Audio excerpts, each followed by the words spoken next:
Hello dear friends, this is Rajvi और आज मैं लेकर आई हूँ अपने नन्हे प्यारे दोस्तों के लिए, जी हाँ प्यारे प्यारे बच्चों के लिए, उन्हीं की फरमाइश पर एक बहुत ही बढ़िया सी कहानी।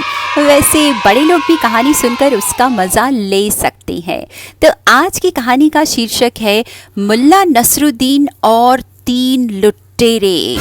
आई होप कि आप सभी कहानी सुनना पसंद करेंगे। अपने प्यारे दोस्तों के लिए मैं बताना चाहती हूँ कि बच्चों, मुल्ला नसरुद्दीन जो थे वो अपनी बुद्धिमानी के लिए पूरे विश्व में बहुत विख्यात थे, प्रसिद्ध थे, फेमस थे। तो चलो कहानी शुरू करें। तो बच्चों, एक बार मुल्ला नसरुद्दीन का पेट कुछ गड़बड़ा गया, तो वो हकीम जी के पास गए। हकीम जी मतलब जो अपनी ही दवाइयाँ बनाकर और इलाज करते हैं, ठीक करते हैं। तो हकीम जी ने उनको सलाह दी कि आप सुबह शाम ठंडी ठंडी हवा में जब लंबी सैर करने जाएंगे तो आपकी तबीयत जल्दी ठीक हो जाएगी। अब मुल्ला नसरुद्दीन जो थे वो सुबह और शाम को 2 समय सैर करने जाने लगे। अब हरे भरे खुले मैदान, साफ हवा, ऊंचे ऊंचे खजूर के पेड़ और मैदान के एक और शहर का कब्रिस्तान, ये सब उन्हें बहुत अच्छा लगता था। इसी तरह से वो शाम को भी निकल जाते थे सैर करने के लिए। ठंडी ताज़ी हवा में उन्हें बहुत अच्छा लगता था, बहुत सुकून मिलता था। अब शांत सा वातावरण और वो अपनी लंबी लंबी गहरी सोच में डूब जाया करते थे। एक दिन ऐसे ही अपने ख्यालों में मुल्ला नसरुद्दीन खोए हुए थे और चलते जा रहे थे तो शहर के काफ़ी दूर निकल गए। अब सूरज भी ढलने को था, अंधेरा होने को था। तो मुल्ला जी को लगा कि अब मुझे घर लौट जाना चाहिए क्योंकि रात होने वाली है।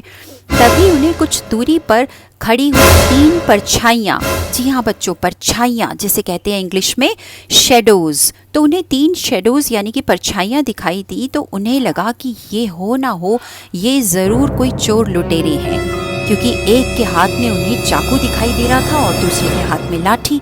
अब वो मुल्ला जी की ओर देखकर थोड़ी थोड़ी बातें भी कर रहे थे।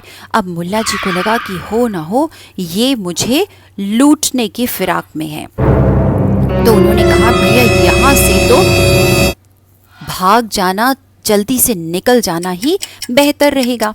अब उन्होंने जल्दी जल्दी चलना शुरू कर दिया, लेकिन उन 3 लुटेरों ने भी उनका पीछा करना शुरू कर दिया।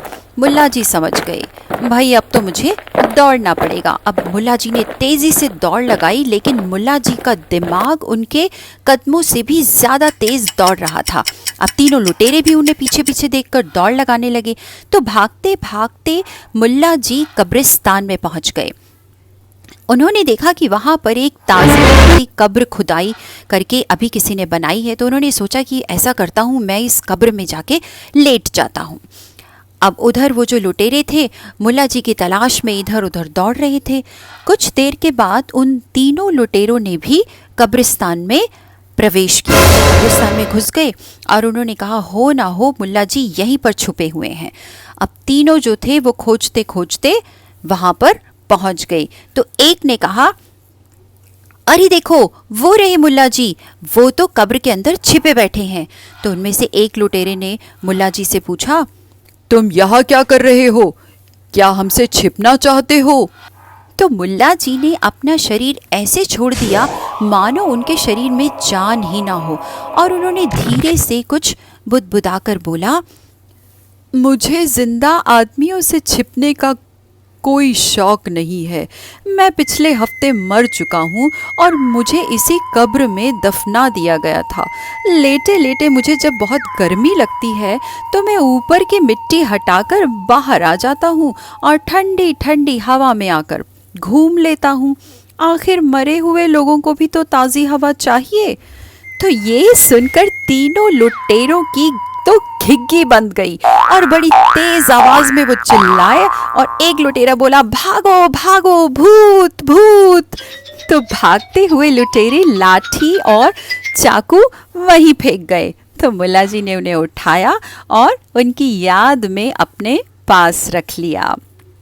तो इस तरह से अपने दिमाग की चतुराई से मुल्ला जी ने खुद पर आया हुआ संकट दूर भगा दिया और साथ ही साथ दूसरों के लिए भी मिसाल कायम की कि संकट की घड़ी में मनुष्य को अपने होश नहीं गंवाने चाहिए।